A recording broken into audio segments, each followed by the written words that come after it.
میرے لورز بھی ہیں، میرے ہیٹرز بھی ہیں. یہ عزت اللہ کی طرف سے ہے. کسی کی ذلت ہے تو وہ اللہ کی طرف سے ہے. ان کے لیے ضرورت ہے کہ نوک نوک کہ ہم نے جو کچھ بھگتنا تھا، جو کچھ بیڈ ٹائم جو بھی ہم نے دیکھنا تھا وہ دیکھ چکے ہیں. حسن ایوب خان کے تمام دیکھنے والوں کو السلام علیکم. ناظرین، آج ہم بات کریں گے اڈیالہ کے چانسلر یعنی عمران احمد نیازی، جن سے متعلق میں نے کل آپ کو بتایا تھا کہ بریڈ شرمن انہیں اور ڈاکٹر شکیل آفریدی کو امریکہ کا اثاثہ تصور کرتے ہیں. انہوں نے ایک بڑا طویل گزشتہ رات جو ہے وہ ایک ٹویٹ جو ہے وہ کیا ہے.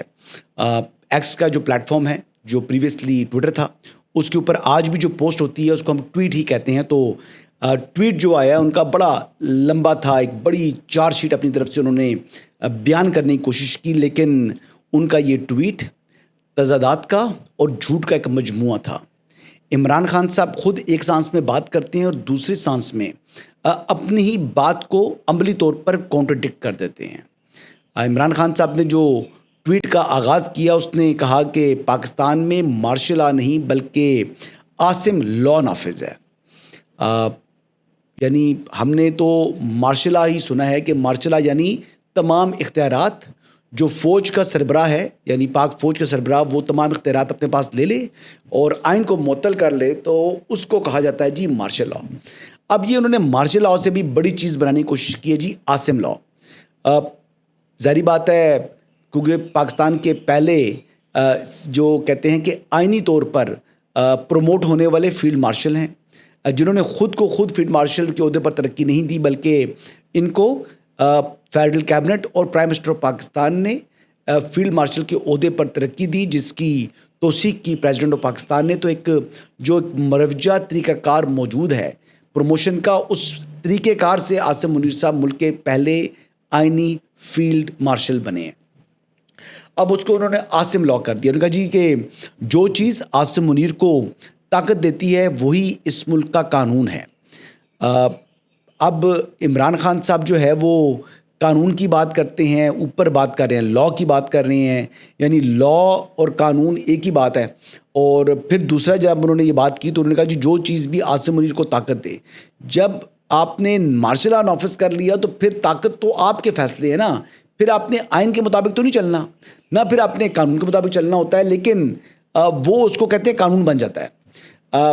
اگلی بات کہتے ہیں جی انہوں نے پاکستان کے اندر اس وقت جو کہتے ہیں کانسٹیٹیوشنل اس ٹائم ادارے ہیں، یعنی سینٹ آف پاکستان ہو جائے، نیشنل اسمبلی ہو جائے، یا ہماری اعلیٰ عدلیہ ہو جائے. اعلیٰ عدلیہ یعنی ہائی کورٹس اور سپریم کورٹ بھی یہ آئینی عدالتیں ہیں.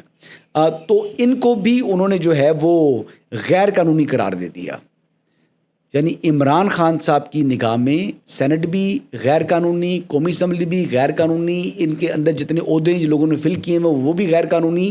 لیکن وہ خود یعنی پبلک اکاؤنٹ کمیٹی میں اگر ان کا چیئرمین ہے تو وہ آئینی، قومی اسمبلی میں اگر قاعدے اس پہ اختلاف ہے تو وہ آئینی، پرائم منسٹر غیر آئینی. اسی طریقے سے اگر سینٹ میں لیڈر آف دی اپوزیشن ہے تو وہ بھی آئینی، لیکن لیڈر آف دی ہاؤس اور چیئرمین سینٹ غیر آئینی. اب یہ اور مزے کی بات یہ ہے کہ یہاں پر بھی ان کا معاملہ رکا نہیں ہے. اگلی بات کہتے ہیں کہ جو عدالتوں کے اندر موجود ججز ہیں یہ عاصم منیر کے نوکر ہیں. اب توہین عدالت کی کارروائی ان کے خلاف اگر شروع ہو جائے تو پھر یہ اس پر ان کو بڑی تکلیف ہوگی. یعنی تصدیق کریں اعلیٰ عدلیہ کی، عدالتوں کے اندر موجود ایک جج کی بات نہیں کر رہے بلکہ عدالتوں کے اندر ججز کہہ دیا انہوں نے، یعنی تمام ججز کو ایک ہی سانس کے اندر ایک ٹویٹ کے اندر تمام ججز کو جو ہے وہ عاصم منیر کا نوکر قرار دے دیا ہے.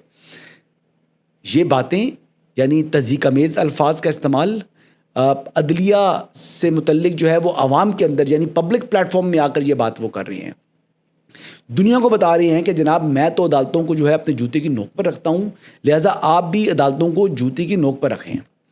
یہ ایک سنگین جرم کے مرتکب ہوئے ہیں اس ٹویٹ کے ذریعے عمران خان سے. انہوں نے بیسکلی یہ باتیں اتنی سخت کیوں شروع کرتی ہیں؟ یہ ایک بات کی بڑی کلیئرلی جسٹیفائی کرتی ہے کہ عمران خان صاحب اس وقت ڈیسپریٹ ہو چکے ہیں، ڈیسپریشن کے اندر آ کر، کیونکہ وہ ماضی کی سہولت کاری جو ان کو عدالتوں سے ملتی تھی، جو عمراندار ججز جس طریقے سے عمران خان صاحب کو یعنی ایک لاڈلا پرو میکس کا سٹیٹس فراہم کر رہی تھیں عدالتیں، وہ سٹیٹس ان سے چھن چکا. عدالت آئے بغیر عدالت میں قدم رکھے بغیر ان کو بیل بفور اریسٹ ایک نہیں درجنوں مقدمات میں مل جاتی تھی. اچھا 2-3 گھنٹے ہائی کورٹ کے ججز انتظار کرتے تھے کہ خان صاحب پہنچ رہے ہیں. سپریم کورٹ کے فیصلے کی دھجیاں اڑا کر جو ہے وہ عمران خان صاحب یعنی H9 اور G9 سے آگے بڑھ کر بلو ایریا میں پہنچ چکے تھے, جبکہ ان کی جماعت نے تحریری طور پر سپریم کورٹ آف پاکستان کے اندر ضمانت دی تھی, بیان حلفی جمع کرایا تھا کہ ہم G9 اور H9 سے آگے نہیں آئیں گے. اسی وجہ سے حکومت نے برہان پل کے اوپر اور دیگر جگہوں کے اوپر جہاں پر رکاوٹیں رکھی ہوئی تھیں ان کو کرٹیل کرنے کے لیے 25 مئی کو, تو وہاں پر انہوں نے پھر رکاوٹیں حکومت نے جب ہٹا دیں تو عمران خان صاحب جب اسلام آباد میں داخل ہوئے تو وہ پھر اس مقام پر رکے نہیں, وہ آگے بلو ایریا پہنچ چکے تھے اور گرین بیلٹس کو آگ لگا دی تھی. لیکن اس کے باوجود اس زمانے کی عدالتوں نے کہا تھا کہ ہو سکتا ہے خان صاحب کو ہمارا فیصلہ پہنچا نہ ہو, یعنی ہمارے فیصلے کو انہوں نے ہوا میں اڑا دیا. یعنی بندیال جو چیف جسٹس تھے ان کے فیصلے کو ردی کی ٹوکری میں پھینکتے ہوئے یا جلا دیا, مطلب عمل درآمد نہیں کیا, سنگین خلاف ورزی کی, یقین دہانی کی. لیکن اس کے باوجود انہوں نے کہا ہو سکتا ہے خان صاحب کو جو ہے یہ اطلاع نہ ملی ہو کہ وہ فون سروس معطل تھی. جب اس قسم کی سہولت کاری کا انسان عادی ہو چکا ہو, جو چند گھنٹے بعد ہی اپنے عدالتی فیصلے کی جو ہے نا وہ اپنے جوتے کے نیچے جو ہے نا وہ مسل کر آگے بڑھ جائے, تو اس شخص کو تو موجودہ عدالتیں جو آئین اور قانون کے مطابق کام کر رہی ہوں, فنکشن کر رہی ہوں, تو وہ تو کسی صورت قابل قبول نہیں ہو سکتی نا. تو اس لیے ان کو عدالتوں میں موجود جو اپ رائٹ ججز ہیں, جو آئین اور قانون کے مطابق فیصلے کر رہے ہیں, وہ ان کو عاصم منیر کے ملازم نظر آ رہے ہیں. اب یہ انہوں نے سیاسی بیانیہ بنانا شروع کر دیا عدالتوں کے خلاف, یہ انہوں نے سیاسی بیانیہ بنانا شروع کر دیا ہے جو فیلڈ مارشل عاصم منیر کے خلاف, کیونکہ ان کے اعصاب کے اوپر حافظ سید عاصم منیر سوار ہو چکے ہیں. وہ بیسکلی عاصم منیر فوبیا کا مرض جو ہے ان کو وہ لاحق ہو چکا ہے.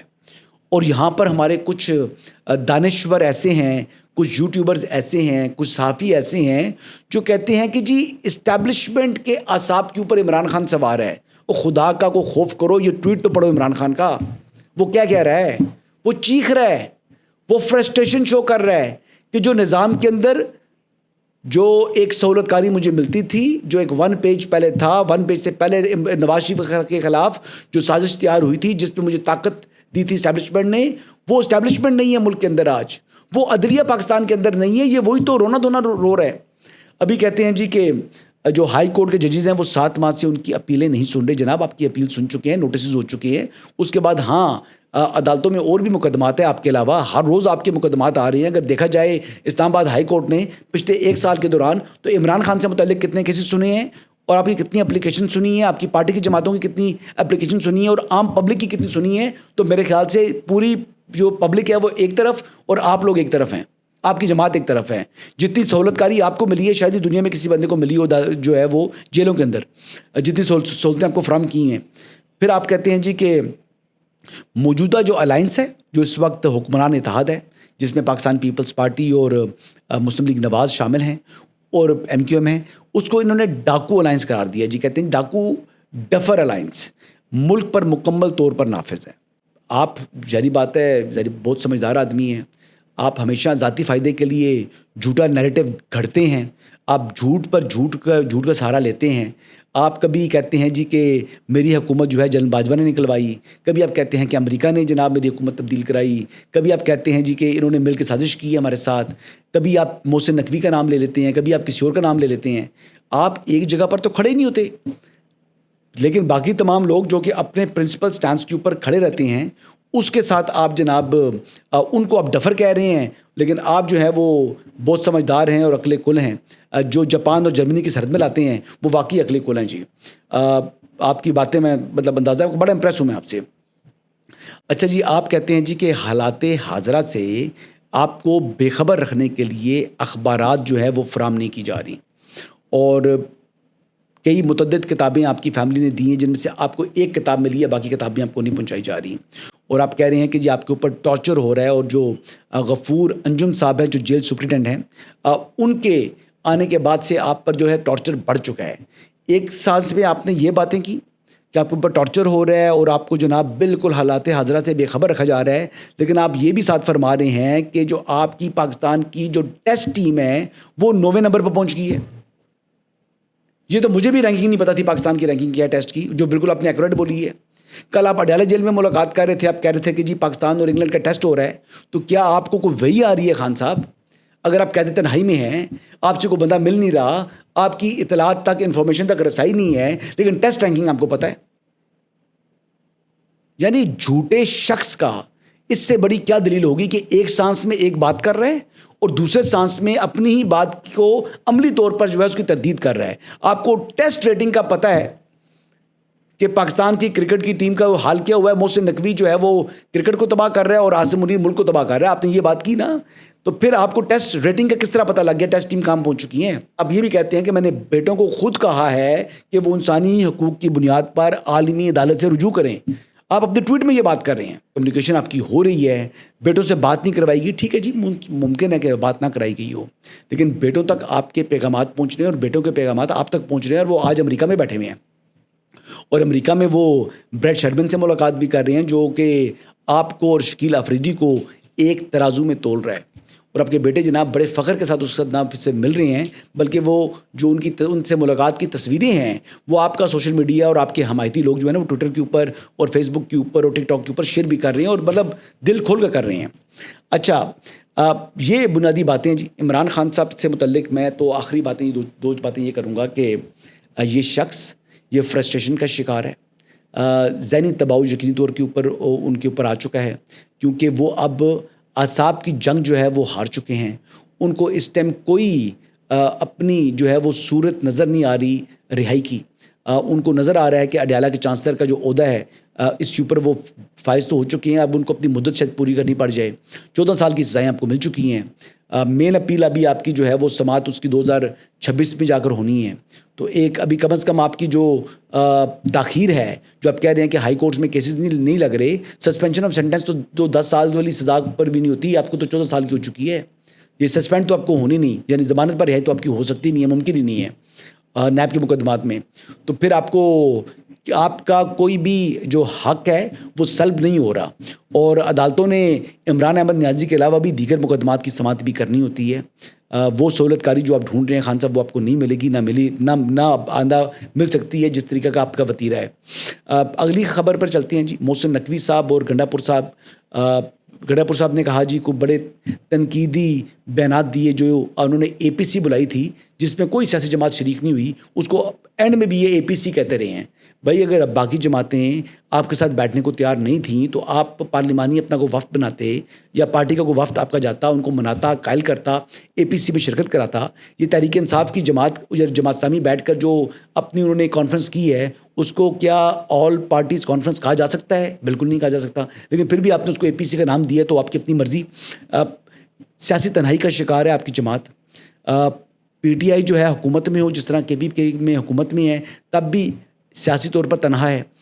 وفاق میں جو ہے وہ جب حکومت تھی تب بھی تنہائی کا شکار تھی، جب اپوزیشن میں تھی اس سے پہلے نواز شریف صاحب کے دور میں تب بھی عمران خان صاحب سیاسی تنہائی کا شکار تھے. تو تنہائی جو ہے وہ سیاسی تنہائی آپ کی اس وجہ سے ہے کہ آپ نہ کسی کو عزت دیتے ہیں، نہ آپ اپنی بات پر قائم رہتے ہیں، نہ آپ میں کوئی سیاسی طور کے اوپر کوئی پختگی ہے، اور نہ ہی آپ کمٹمنٹ کو آنر کرنے والے لوگ ہیں. تو لہٰذا آپ پر لوگ سیاسی طور پر اعتماد نہیں کرتے.